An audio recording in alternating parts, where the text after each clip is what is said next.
Nädal tagasi rulliti Lõuna-Prantsusmaal lahti kuulus punane vaip, et anda avalöök 79. Cannes'i filmifestivalile. Ja nagu sellel üritusel ikka, olid kohal maailma suurimad filmistaarid, nagu näiteks Vin Diesel, Demi Moore, Rami Malek, Javier Bardem ja John Travolta. Festival kestab kuni selle nädala lõpuni ning kokku võistleb maineka kuldse palmijooksa auhinna nimel 22 filmi. Auhind, mis antakse žürii poolt üle ürituse lõputseremoonial. Festivalile andis avalöögi Jaapani lavastaja Koji Fukada film Nagi Notes, mis räägib kahest naisest, kes kohtuvad Jaapani maapiirkonnas ja hakkavad üheskoos kunsti looma. Kõige enam paneb Fukadat muretsema see, et tehisintellekt hakkab võtma üle inimeste loomeprotsesse ja kunst kaotab oma tegeliku eesmärgi, milleks on eneseväljendus ja maailma sügavam mõistmine. その時に本来あるべき私たちはその表現するその人自身がいわば世界の解像度を上げていく世界を知っていく過程みたいなものが表現の現場からどんどん失われていってしまうそこが見過ごされていってしまうことは危ういことでもあるなということをこの映画を作って昨日作った映画を皆さんと一緒に見ながら考えていたことでした。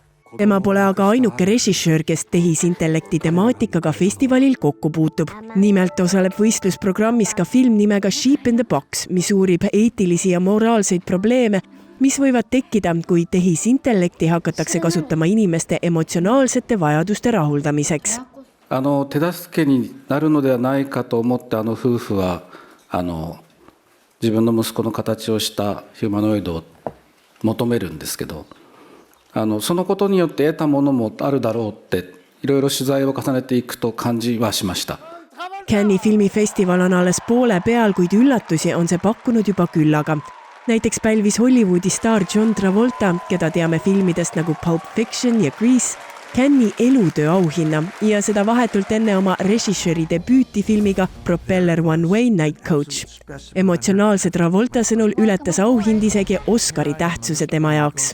You said this would be a special night, but I didn't know it would mean this. We knew.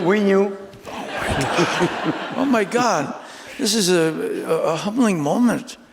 A humbling moment, so thank you, Terry, from the bottom of my heart. Seni kõige teravama pressikonverentsi on Cannes'i filmifestivalil andnud aga näitleja Javier Bardem, kes mängib festivali võistlusprogrammis filmis The Beloved, egoistlikku lavastajad, kelle iseloomujooned peegeldavad tema sõnul just seda destruktiivset käitumismustrit, mida ta ühiskonnas laiemalt näeb. I mean, are we fucking nuts? We are killing women because some men think they own them, they possess them. So, and that problem also goes to Mr. Trump, and Mr. Putin, and Mr. Netanyahu.